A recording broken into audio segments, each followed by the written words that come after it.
ಚಿಕ್ಕಬಳ್ಳಾಪುರ ರಕ್ತದಾನ ಶಿಬಿರ ನಡೆಸುವ ಮೂಲಕ ಹಾಗೂ ವಿವಿಧ ಕ್ಷೇತ್ರಗಳಲ್ಲಿ ಸಾಧನೆ ಮಾಡಿದ 100 ಸಾಧಕರಿಗೆ ಸನ್ಮಾನ ಮಾಡುವ ಮೂಲಕ ಅಮ್ಮ educational and rural development trust ಸದಸ್ಯರು ವಾರ್ಷಿಕೋತ್ಸವವನ್ನು ಅರ್ಥಪೂರ್ಣವಾಗಿ ಆಚರಿಸಿದರು. ರಕ್ತದಾನ ಶಿಬಿರಕ್ಕೆ ಡಿವೈಎಸ್ಪಿ ಶಿವಕುಮಾರ್ ಚಾಲನೆ ನೀಡಿ ಟ್ರಸ್ಟ್ನ ಸಾಮಾಜಿಕ ಕಳಕಳಿಯನ್ನ ಶ್ಲಾಘಿಸಿದರು. ಈ ವೇಳೆ ಟ್ರಸ್ಟ್ನ ಶೈಕ್ಷಣಿಕ ಸೇವೆ ಪಡೆಯುತ್ತಿರುವ ವಿದ್ಯಾರ್ಥಿಗಳ ಭವಿಷ್ಯ ಉಜ್ವಲವಾಗಲಿ ಎಂದು ಆಶಿಸಿ ಮಾತನಾಡಿದ ಅವರು, ನಿಮ್ಮ ಉಜ್ವಲ ಭವಿಷ್ಯಕ್ಕೆ ಪೋಷಕರು ಪಡುವಂತಹ ಕಷ್ಟಗಳು ಅಷ್ಟಿಷ್ಟಲ್ಲ. ಅವರಿಗೆ ಸುಖಕರ ಜೀವನ ಒದಗಿಸಿ ಹಿಂದಿರುಗಿಸಿ ಶಿಸ್ತು ಸಮಯ ಪಾಲನೆ ಮಾಡಿ ಶಿಕ್ಷಕರನ್ನ ಗೌರವಿಸಿ ಎಂದು ತಿಳಿಸಿದರು. ಭಗತ್ ಸಿಂಗ್ ಚಾರಿಟೇಬಲ್ ಟ್ರಸ್ಟ್ ಅಧ್ಯಕ್ಷ ಸಂದೀಪ್ ಬಿ ರೆಡ್ಡಿ ಮಾತನಾಡಿ, ಸಂಸ್ಥೆ ಕಟ್ಟುವುದು ಸುಲಭ, ಆದರೆ ನಿರ್ವಹಣೆ ಕಷ್ಟದ ಕೆಲಸ. ಶೋಷಿತರಿಗೆ, ನಿರ್ಗತಿಕರಿಗೆ, ಬಡ ವಿದ್ಯಾರ್ಥಿಗಳಿಗೆ ಕೈಲಾದಷ್ಟು ನೆರವು ನೀಡಲು ಮುಂದಾಗುವ ಸಂಘ ಸಂಸ್ಥೆಗಳಿಗೆ ಮಾನಸಿಕವಾಗಿ ಆರ್ಥಿಕವಾಗಿ ಧೈರ್ಯ ತುಂಬಬೇಕು. ಸ್ನೇಹಿತರಾದ ಶ್ರೀನಿವಾಸ್ ಸಾಮಾಜಿಕ ಕಳಕಳಿಯೊಂದಿಗೆ ಅಮ್ಮ ಎಜುಕೇಷನಲ್ ಟ್ರಸ್ಟ್ ಮುಖಾಂತರ ಸಮಾಜ ಸೇವೆ ಮಾಡಲು ಮುಂದಾಗಿದ್ದು ಅವರ ಜೊತೆ ನಾವೆಲ್ಲರೂ ನಿಲ್ಲಬೇಕೆಂದು ತಿಳಿಸಿದರು. ಟ್ರಸ್ಟ್ ಅಧ್ಯಕ್ಷ ಗುಳ್ಳು ಶ್ರೀನಿವಾಸ್ ಮಾತನಾಡಿ, ಕೋವಿಡ್ ಸಮಯದಲ್ಲಿ ಬದುಕು ಏನೆಂಬುದು ಎಲ್ಲರಿಗೂ ಗೊತ್ತಾಗಿದೆ. ಜನರು ಪಟ್ಟಂತಹ ಕಷ್ಟಗಳನ್ನು ನೋಡಿ ನಾವು ನೋವು ಅನುಭವಿಸಿ 5 ಜನ ಸ್ನೇಹಿತರು ತಂಡವನ್ನ ಕಟ್ಟಿಕೊಂಡು ಅಮ್ಮ educational and rural development trust ಪ್ರಾರಂಭಿಸಿ ಶೈಕ್ಷಣಿಕ, ಆರೋಗ್ಯ ಹಾಗೂ ಇತರ ಕ್ಷೇತ್ರಗಳಲ್ಲಿ ಆದಷ್ಟು ಸಹಾಯ ಮಾಡುತ್ತಾ ಬಂದಿದ್ದೇವೆ ಎಂದು ತಿಳಿಸಿದರು.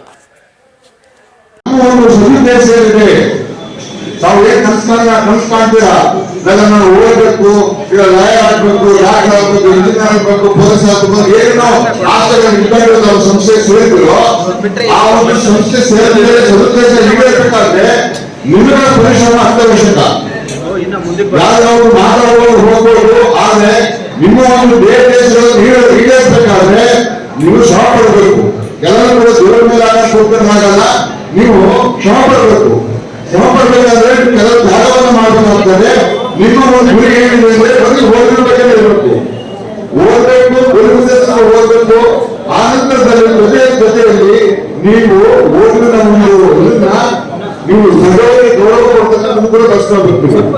ಒಂದಿಷ್ಟು ನಿಮ್ಮ ಸಂಸ್ಥೆಯಲ್ಲಿ ಇರ್ತಕ್ಕಂಥ ಗುರುಗಳಾಗಿರ್ಬೋದು, ನಿಮ್ಮ ಜನ್ಮದಲ್ಲಿರ್ತಕ್ಕಂಥ ತಂದೆ ತಾಯಿಗಳಾಗಿರ್ಬೋದು. ನಾವು ಏನ್ ಮಾಡ್ತೇವೆ, ಇತ್ತೀಚೆಗೆ ನೋಡ್ತಾ ಇದ್ದೀವಿ, ನಮ್ಮ ಬಿಹೇವಿಯರ್ ಬಹಳಷ್ಟು ಚೇಂಜ್ ಆಗ್ತಾ ಇದೆ. ದೊಡ್ಡವರಿಗೆ ಗೌರವ ಕೊಡ್ತಕ್ಕಂಥದ್ದು, ಹಿರಿಯರಿಗೆ ಕೊಡೋದಿಲ್ಲ, ಅಪ್ಪ ಅಮ್ಮನ ಜೀವನ ಕೊಡ್ತಕ್ಕಂಥದ್ದು, ಇದೆಲ್ಲ ನೋಡ್ತಾ ಇದ್ದೀವಿ. ಎಷ್ಟು ಸರಿ ಅನಿಸುತ್ತಿದ್ದು, ನಿಮ್ಮ ಒಂದು ಜನ್ಮ ನೀಡಿರ್ತಕ್ಕಂಥ ತಂದೆ ತಾಯಿಗಳಿಗೆ ನಿಮ್ಮ ಒಂದು ಜೀವಿತ ಹೇಳಿ ನಿಮ್ಮ ತಂದೆ ತಾಯಿ ಸೇವೆ ಮಾಡೋದು ಅಷ್ಟು ಸಾಲಲ್ಲ.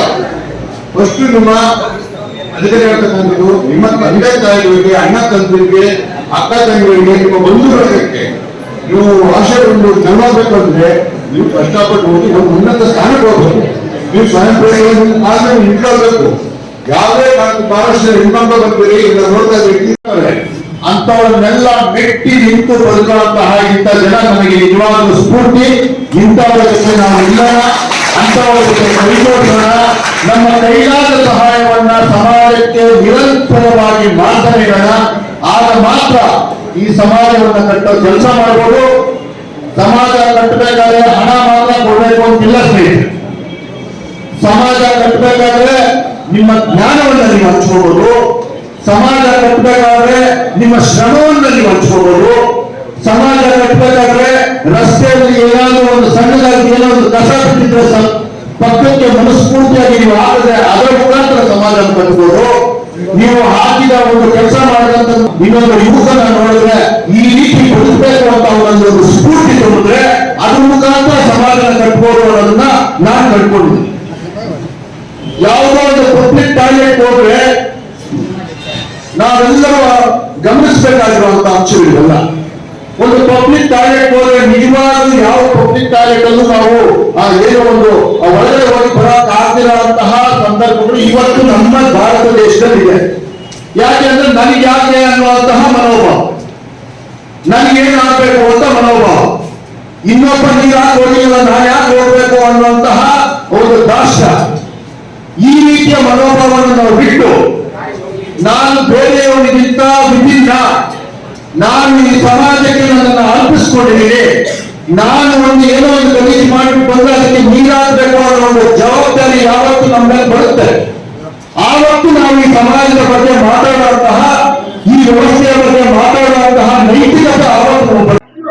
ಈ ದಿನ 1 ವರ್ಷದ ವಾರ್ಷಿಕೋತ್ಸವದ ಪ್ರಯುಕ್ತವಾಗಿ ಚಿಕ್ಕಬಳ್ಳಾಪುರದಲ್ಲಿ ವಿವಿಧ ಕ್ಷೇತ್ರಗಳಲ್ಲಿ ಸಾಧನೆ ಮಾಡಿರುವಂತಹ ಸಾಧಕರಿಗೆ ಗೌರವಪೂರಿತವಾಗಿ ಅವರಿಗೆ ಸನ್ಮಾನ ಕಾರ್ಯಕ್ರಮವನ್ನ ಏರ್ಪಡಿಸಿದ್ವಿ. ಜೊತೆಗೆ ರಕ್ತದಾನ ಶಿಬಿರವನ್ನ ಏರ್ಪಡಿಸಿದ್ವಿ. ಈ 5 ಜನರ ತಂಡ ಕನಸು ಏನಪ್ಪಾ ಅಂತಂದ್ರೆ 2019ರಲ್ಲಿ ಕೋವಿಡ್ ಅಂತ ಬಂದ ಸಂದರ್ಭದಲ್ಲಿ ತುಂಬಾ ಜನ ತಂದೆ ತಾಯಿನ ಮುಟ್ಲಿಲ್ಲ, ಅಣ್ಣ ತಮ್ಮನ ಮುಟ್ಲಿಲ್ಲ, ಊಟ ಸಿಗ್ಲಿಲ್ಲ. ಈ ಒಂದು ನ್ಯೂಸ್ ಅನ್ನ ನಿಮ್ಮ ಮಾಧ್ಯಮದ ಮುಖಾಂತರ ನೋಡಿದ್ದೀವಿ. ಅದನ್ನ ನೋಡಿ ನಮ್ಮ ಮನಸ್ಸು ತುಂಬಾ ನೋವಾಗಿ ಹತ್ತಿರಂತ ದಿನಗಳು ಇದಾವೆ. ನಾವು ಇವತ್ತಿಲ್ಲ ನಾಳೆ ಒಂದು ದಿವಸ ಭೂಮಿಯಿಂದ ಹೋಗ್ಬೇಕು, ಆದ್ರೆ ನಮ್ಮ ಒಂದು ನಡೆಯನ್ನ ಇಲ್ಲ ನಮ್ಮ ಒಂದು ಸೇವೆಯನ್ನ ಈ ದೇಶಕ್ಕೆ ಇಲ್ಲ ನನ್ನ ಭೂಮಿಗೆ, ನನ್ನ ತಾಲೂಕಿಗೆ, ನನ್ನೂರಿಗೆ ನಾನು ಕೊಡ್ಬೇಕು ಅಂತ ತುಂಬಾ ಯೋಚನೆ ಮಾಡಿ ಯಾವ ರೀತಿ ನಾನು ಸರ್ವಿಸ್ ಮಾಡೋಂಥದ್ದು ಆರ್ಥಿಕವಾಗಿ ಶಕ್ತಿ ಇಲ್ಲ ನನಗೆ ಅಂತ ನಾನು ಅನ್ಕೊಂಡಾಗ ನನಗೆ ಶಕ್ತಿಯಾಗಿ ನಿಂತಿದ್ದು ನನ್ನ ಈ 5 ಜನರ ತಂಡ. ಈ 5 ಜನರ ತಂಡ ಸೇರ್ಕೊಂಡು ಈ ನಮ್ಮ ಚಿಕ್ಕಬಳ್ಳಾಪುರಲ್ಲಿ ಅಲ್ಲದೆ ವಿವಿಧ ತಾಲೂಕುಗಳು, ರಾಜ್ಯ ಮಟ್ಟದಲ್ಲೂ ಸಹ ನಾವು ಸರ್ವಿಸ್ ಮಾಡೋಂತ ಉದ್ದೇಶನ ಇಟ್ಕೊಂಡಿದ್ದೇವೆ. ಶೈಕ್ಷಣಿಕ ಕ್ಷೇತ್ರದನ್ನ ಆಯ್ಕೆ ಮಾಡಿದ್ದೇವೆ. ಆರೋಗ್ಯ ಕ್ಷೇತ್ರ, ಪರಿಸರ ಕ್ಷೇತ್ರ, ನಿರ್ಗತಿಕರು ಯಾರೇ ಆಗಿರ್ಬೋದು, ನಮ್ಮ ಕೈಲಾದಷ್ಟು ಸೇವೆಯನ್ನ ಮಾಡ್ತೇವೆ. ಯಾವುದೇ ರೀತಿಯಂತ ಲಾಭವನ್ನ ಅಪೇಕ್ಷಿಸದೆ ನಮಗೇನು ಅನುಕೂಲ ಸಿಗುತ್ತೆ